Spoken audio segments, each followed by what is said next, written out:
Hey guys, welcome back to the channel. Today we're talking about Resident Evil 8 DLC. It's called Shadows of Rose. This is paid DLC for the game that can be purchased separately, or it is included if you buy the Resident Evil 8 Gold Edition. It's about a 4 to 5 hour story that follows Rose, daughter of Ethan Winters, as she takes on the horrors of Castle Dimitrescu, 16 years after the events of the base game. Hey, Kay. Sorry I'm late. It's okay, I'm just enjoying the day. You said you had something important to tell me?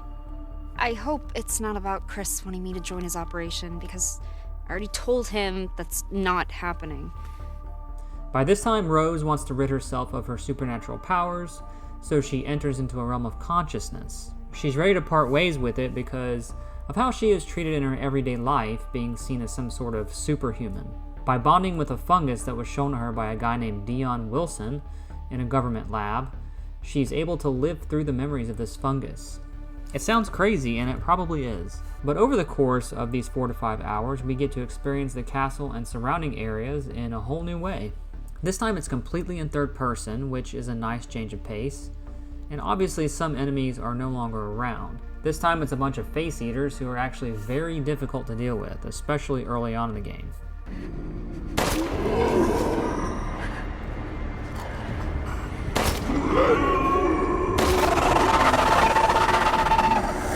There are some other foes that I won't speak of to avoid spoilers, and this time around you feel much more vulnerable as Rose. You don't get as many weapons and the movement feels somewhat slower. Just like Resident Evil 8, this is a mix of shooting and puzzle solving. It's just as scary as before, and some may argue even more so. I found the audio to play a big role in the creepy atmosphere. As far as visuals go, it looks just as good as Resident Evil 8 did. If you liked Resident Evil 8, this is more of the same, only with a couple of new twists. It's about as good as a Resident Evil DLC could be. It's not perfect. I played the entire thing on hardcore difficulty, which gave me quite a challenge in certain areas. On this difficulty, enemies take many more shots to kill. This can lead to some very frustrating moments, especially with how the face eaters move. I found myself low on ammo, backed into a corner with 3 or 4 enemies bearing down on me. It just became very frustrating and obnoxious.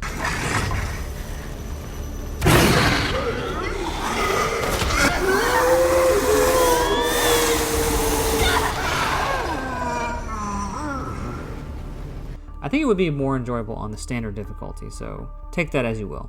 But as you progress, you do get some weapon upgrades, and you do get stronger powers. So in the end, it gets a little more manageable. Overall, I came away feeling impressed with the Shadows of Rose DLC.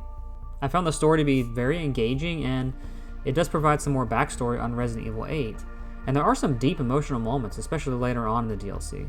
This is essentially more Resident Evil Village, and that's a great thing.